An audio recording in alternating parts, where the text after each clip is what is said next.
Welcome to this explainer. So, I want you to imagine, just for a second, this vast, completely invisible digital ocean.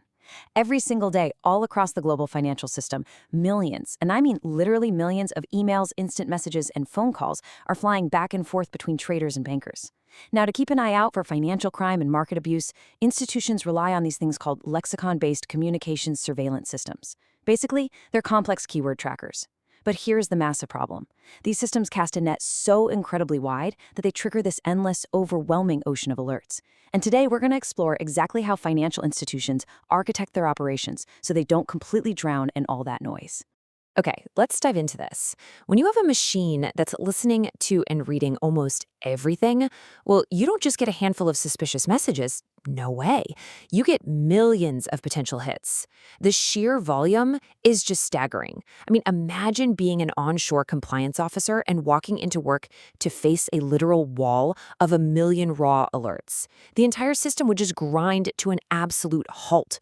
So banks are in desperate need of a massive, scalable filter to separate all that everyday noise from the actual genuine risks. So here's our roadmap for this explainer. We're going to move step by step. First, the alert volume problem. Number 2, defining the offshore model. 3, the operational logic. 4, the context trap. And finally, number 5, building strong governance. Let's move to and see how this builds in section 1, the alert volume problem. You see, it all really starts with the built-in limitations of the monitoring systems themselves. Lexicon-based communication surveillance inherently creates an absolute ocean of false positives. Why? Well, because these models are looking for very specific words out of literally billions of communications. So they might flag a completely harmless conversation about, say, killing it on a presentation. Because of that, they generate a mountain of noise. And this sheer volume, that is the fundamental problem financial institutions face. Your specialist onshore investigators, they simply cannot handle this alone. They absolutely need a scalable process to review these hits before anything actually gets escalated up to the market surveillance teams. Which brings us to section 2, defining the offshore model. Now, what's really interesting about this is how the industry handles it. Playfully speaking, it's important to note that this is an industry-defined operational delivery model. It is not some strict regulatory category or specific legal obligation that you're going to find buried in primary rulebooks. It's really just a practical, operational response to a massive data problem. The nice Acronyms glossary actually captures this reality perfectly. An offshore alert center model is specifically an operating model where a firm establishes a team in another geographical location. And their primary job? Performing that absolutely crucial first-level review of electronic and audio communications alerts. They act as that initial filter, looking at all the alerts triggered by those lexicon-based models we just talked about. Let's look at why they do this in section 3, the operational logic. So why organize things this way exactly? Well, the logic is actually incredibly clear. First off, you gain massive scale to handle that giant ocean of alerts we talked about earlier. Second, by placing these teams offshore, you ensure continuous global time zone coverage. You're basically always on.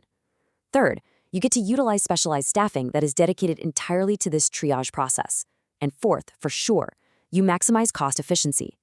The whole point of the offshore model is to effectively filter out those obvious false positives. That way, it dramatically reduces the burden on your onshore compliance officers, freeing them up so they can focus on the really complex, tricky investigations. And this brilliantly illustrates the real significance of this model, which is the crucial functional and geographic separation of two entirely distinct things.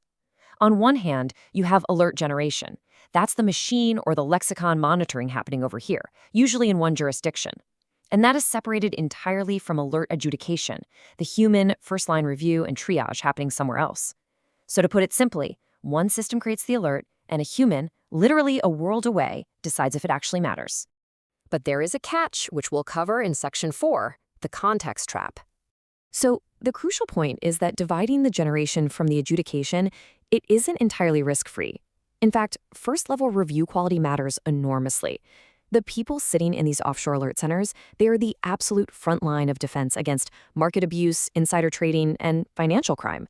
Your entire surveillance framework depends on getting the triage right at this stage, because if that first level fails, the whole system is basically compromised.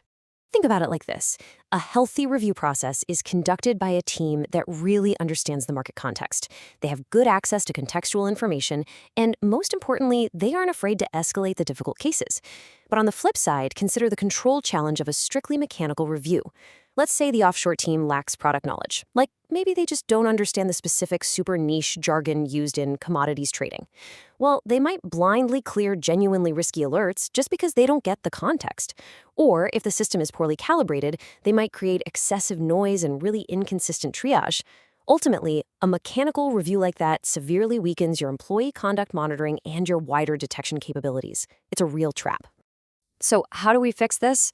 That brings us to our final part, Section 5, Building Strong Governance. We absolutely have to prevent that mechanical breakdown from happening. To do that, a mature offshore alert center requires incredibly strong governance. You need a specific set of required controls. We're talking clear review playbooks so everyone knows the rules, rigid escalation standards, robust quality assurance, and of course, proper language and business expertise. You also need really well-documented service levels and a direct link to the onshore teams. Establishing these controls is literally the only way to manage the inherent risks of geographically separating your machine alert generation from your human triage. Honestly, if you take away just one thing from this entire explainer, let it be this.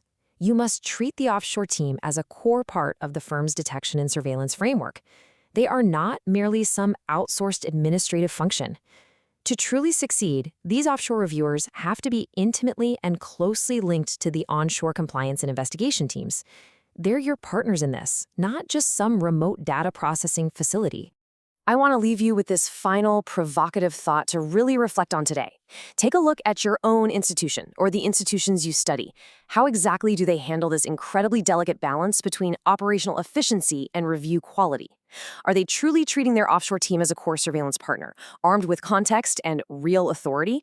Or have they fallen into the trap of treating them as just another outsourced admin function?